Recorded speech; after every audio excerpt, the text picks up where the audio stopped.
No, if my understanding name is right, she really thinks that us killing him, or the lawyer that lived in the house of the Hall is dead, then it means simply a known person living out his life for the beloved. Even so, it's much better than actually ending lives.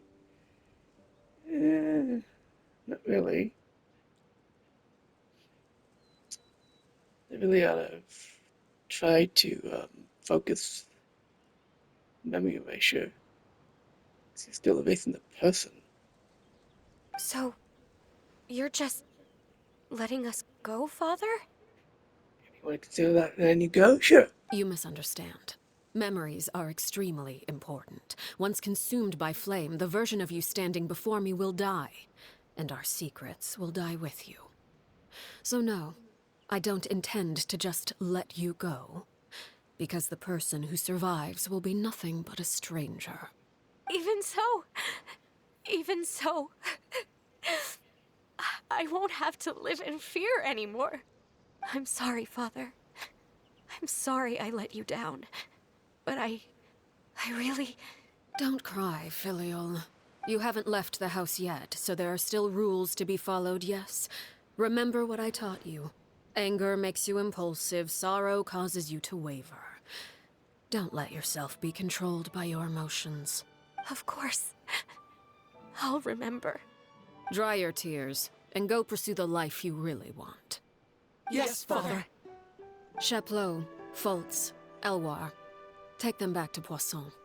And bring Linny and the others as well. I prepared 3 extra vials of bottled flames. As for whether to take them, the choice is yours. Goodbye, children. The next time we meet, I will no longer be your father. Thank you for all you've done for the house. I hope you have bright futures ahead of you.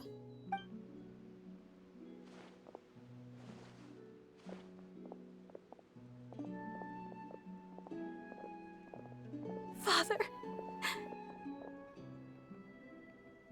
Let's go.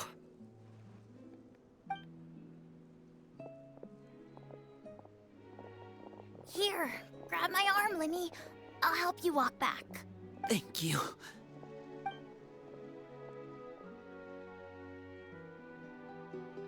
Clairvy.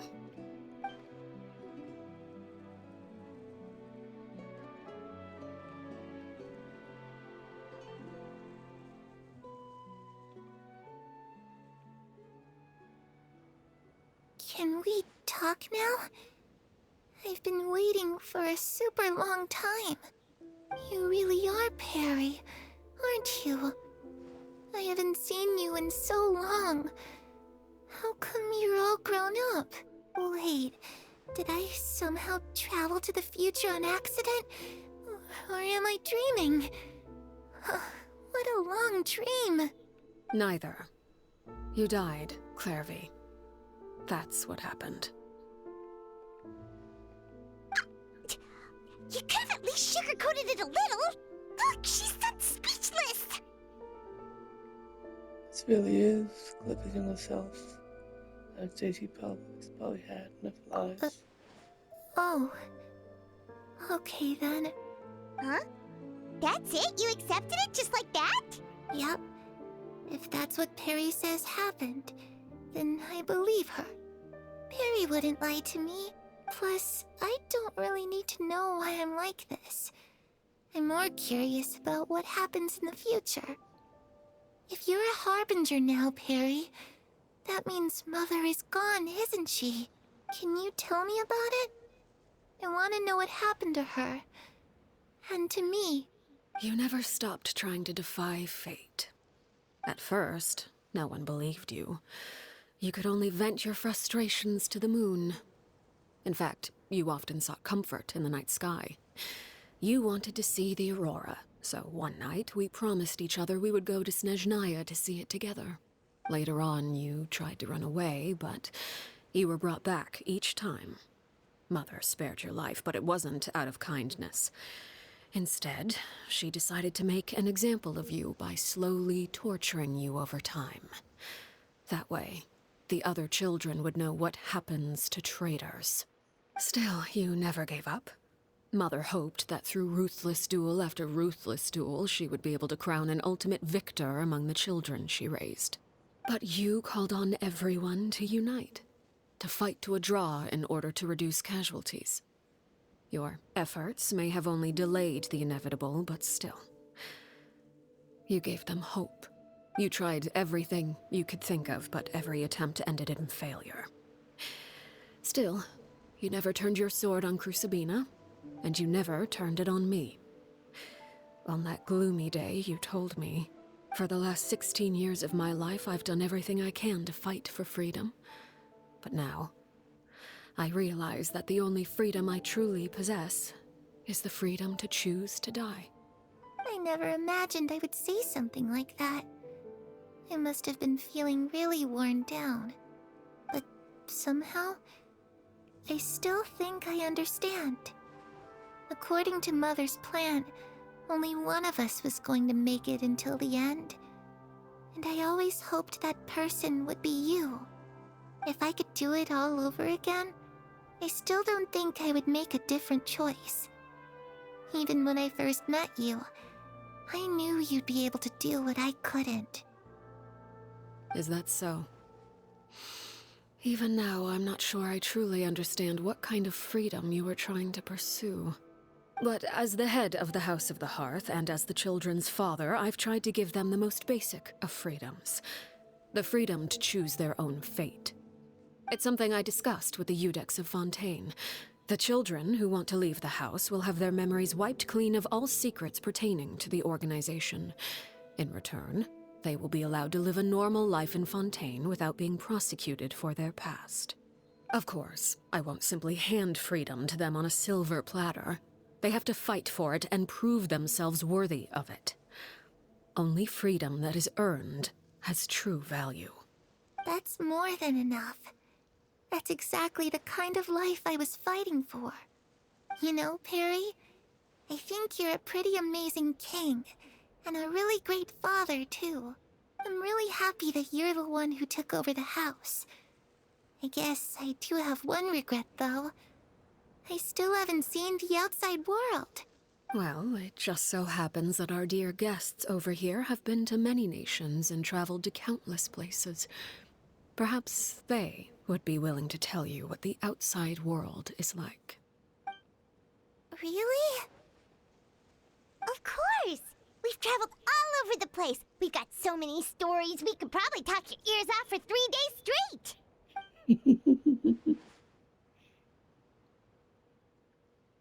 You know, I used to dream of being a bard, playing the lute while singing into the winds of freedom. Even if there was no one there to listen, I would have continued to sing no matter what. Ah, that's where Mora comes from. I never knew that before. If I had some Mora, I would buy 3 new dresses. One for me, one for Perry, and one for Mother. It's just too bad Perry doesn't like wearing dresses. And Mother, she probably wouldn't accept something like that either. I guess I'd just have to keep them all for me then. I could wear a different one every day. Those yokai you mentioned, what do they look like? I once saw a drawing of this one guy with horns on his head and a super scary face. Are there any yokai like that? Oh, sounds like you're talking about an Oni.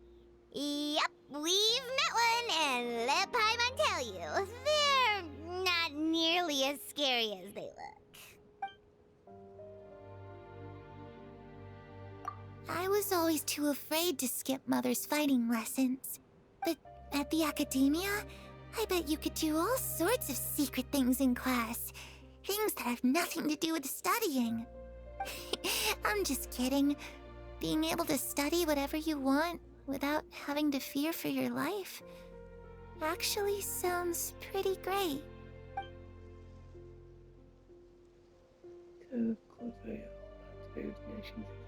The situation was super dangerous. Lenny and Lynette were accused of committing a crime, and they were going to have to stand trial at the Opera Epicles. Oh no! That must have been hard for all of you. What happened next? Don't worry, we were able to turn the situation around super quickly. All thanks to Detective Paimon, of course. How'd you do that? Come on, tell me. Ahem. Okay, so it was like this. After the failed magic show, we rushed to the scene and... We've listened really intently at Paimon's story about our time in Fontaine. She seems really happy, but all troubles have been forgotten. This is the first time she's ever been able to truly relax. But I'm not sure how long this moment lasts. Shadows don't have the capacity to learn or grow. Any new information they encounter is quickly forgotten over time. We've already learned that. Father experienced that.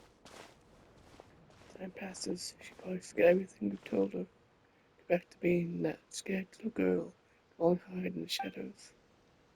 Huh. She's busy thinking. Didn't notice. The sun has risen.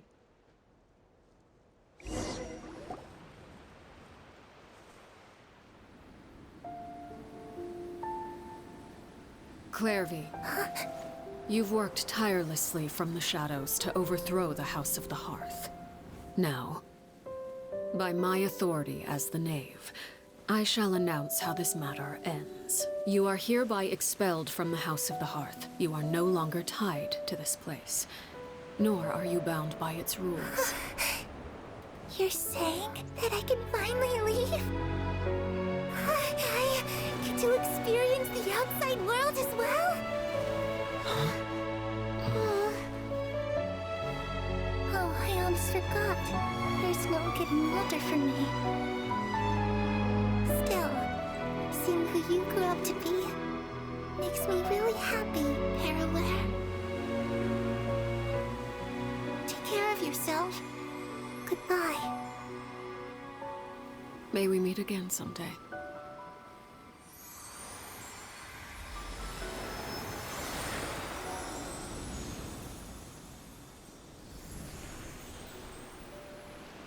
It sounds so beautiful. Clairvy. She left so soon. Paimon didn't even get to finish her story. I also have certain sentiments left unsaid. I wanted to tell her that the aurora I saw in Snezhnaya was just as beautiful as the ones in the pictures. But a shadow's memories reset at dawn. Had we delayed any longer, we wouldn't have had the time to say goodbye. Whatever regrets may linger, let them be lost to the coming of a new day. Father? It's Linny! Hey, Linny!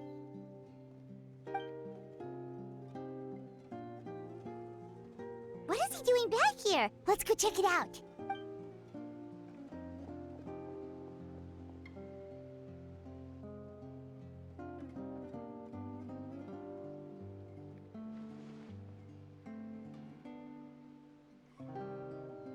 Father, the bottled flames have been administered. Filio and the others have left the house. And you? What have you decided? Thank you for giving us that choice, Father. But we never wanted to leave the house.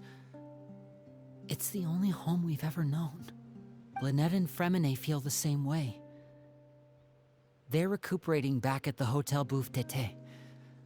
But I decided to come back and tell you where we stood.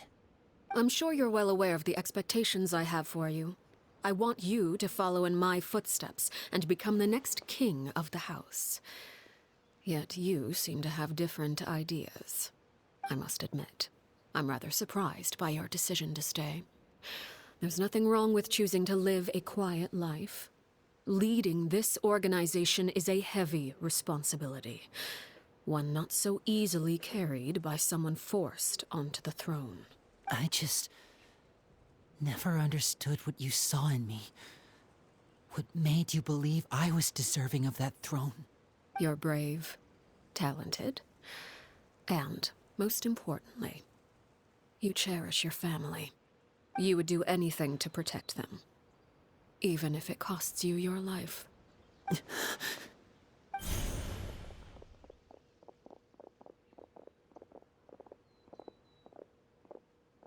Speaking up back there was so brave of you, Linny.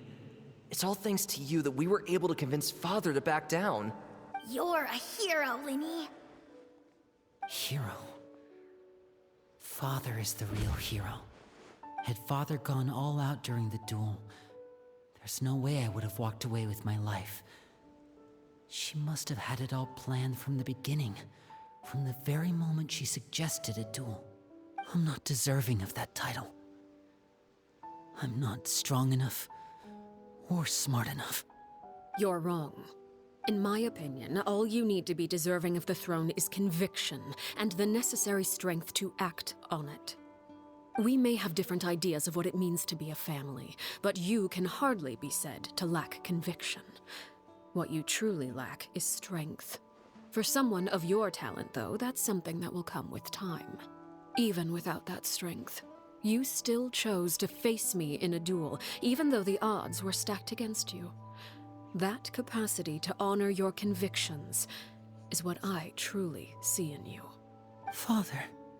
No one knows what the future holds, what tragedy or triumph may be in store. Being at the head of this organization requires the strength of will to face whatever comes. Caution will only hold you back. If reaching a certain standard were required to go after what you want, I would never have succeeded in killing my predecessor. Back then, there was still a considerable gap between our abilities.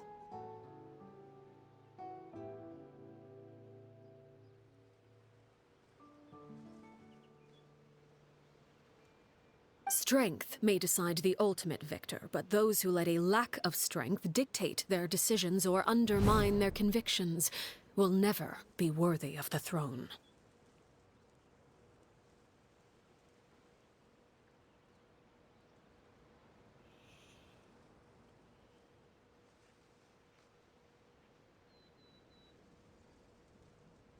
I understand, Father. Thank you. Children must grow up to surpass their parents. Only then can a family continue to flourish. The road ahead is not an easy one, so I'll ask you one last time. Are you certain you want to stay? You've done so much for me, Father, and that kindness must be repaid. Plus, with Project Stuja at hand, there are many dangers ahead, and I, for one, don't intend to back down. Protecting my family at all costs. That's my conviction. Then you're welcome to stay. As for Project Stuja, you need not be too concerned. If those cowardly businessmen and heartless dignitaries try to take us down, I'm prepared to teach them a lesson. Having members who longed for the light was our organization's last weakness. With those members no longer among our ranks, the House of the Hearth is like a spider hiding in the shadows. We need only wait for our prey to come to us. At present, our imperative is to use their plan to our advantage. In doing so, a crimson moon shall rise amid the frigid blizzards of winter. No demonstration of loyalty shall go unrewarded, and no sacrifice shall be in vain. As for the two of you, whether we meet again as friend or foe, I'll remember the camaraderie we shared in this moment. No matter how arduous the journey ahead, I hope we both reach our desired destination.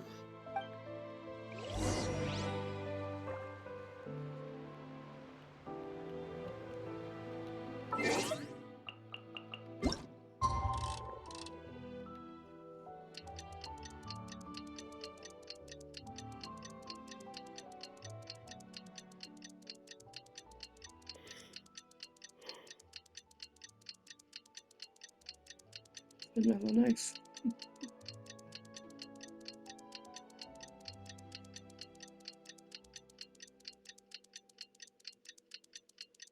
Let's see what's left. Didn't Linny say that Lynette and Fremine were recovering at the Hotel Bouffe d'été? Oh, Paimon wonders how they're doing. Maybe we should go check on them.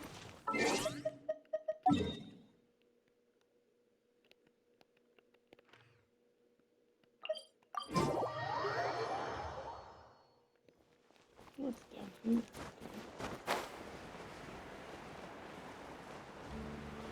Ah, there's that one.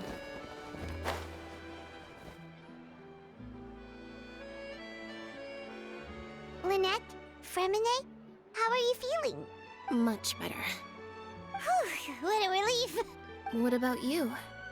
Are you feeling alright? I knew you'd come out unscathed. Us, on the other hand, well, we've been bedridden for 2 days. I couldn't even turn over. Oh, and I wanted to ask, is Clairvy gone? Linny and the other members have left Poisson and returned to the House of the Hearth. According to him, there haven't been any more sightings of a spirit roaming the house. Well, I see. I'm glad. Father came to check up on us 2 days ago and told us about what happened with Crucibina and Clairvy. Actually, I've met Crucibina before. Wait, what? You've met the former knave? Crucibina died a year after Clairvy. It was during the year between their deaths that I joined the House of the Hearth. Crucibina had an extremely cruel and radical way of doing things. While she was alive, the atmosphere in the house was suffocating. When I joined, though, the experiment she valued so much had already come to an end, and all the people involved, dead and injured alike, were gone. Crucibina never talked about the past with us newcomers. A couple of months after I joined, Father killed Crucibina and burned all her files.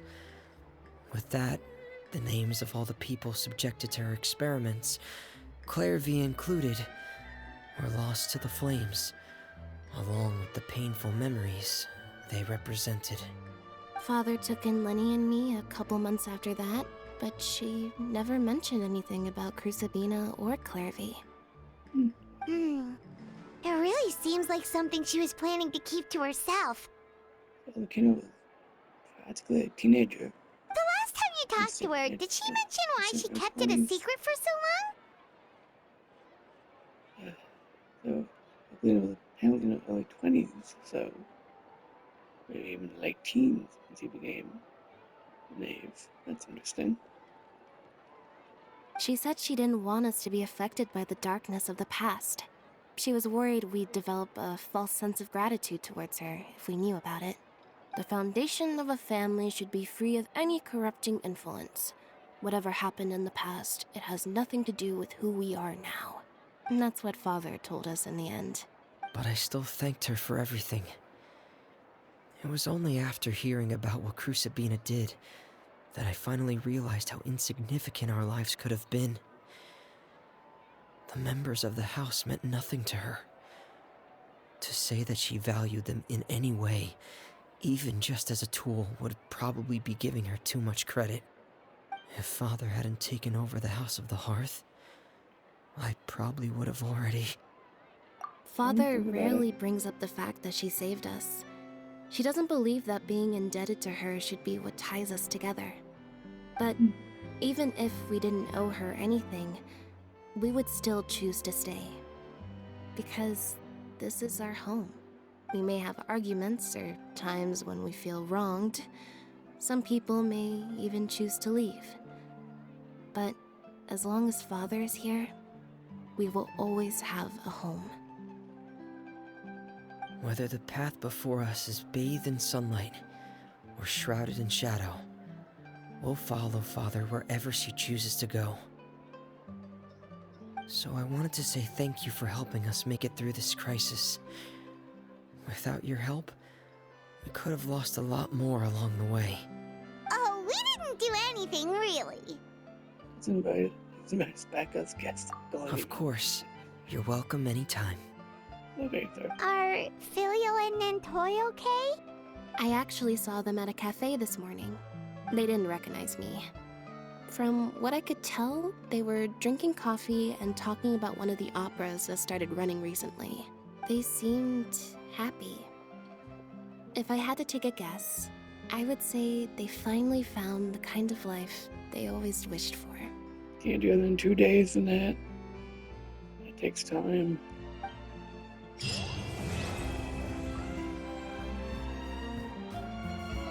Well, see you, people. So I will either do a lot again.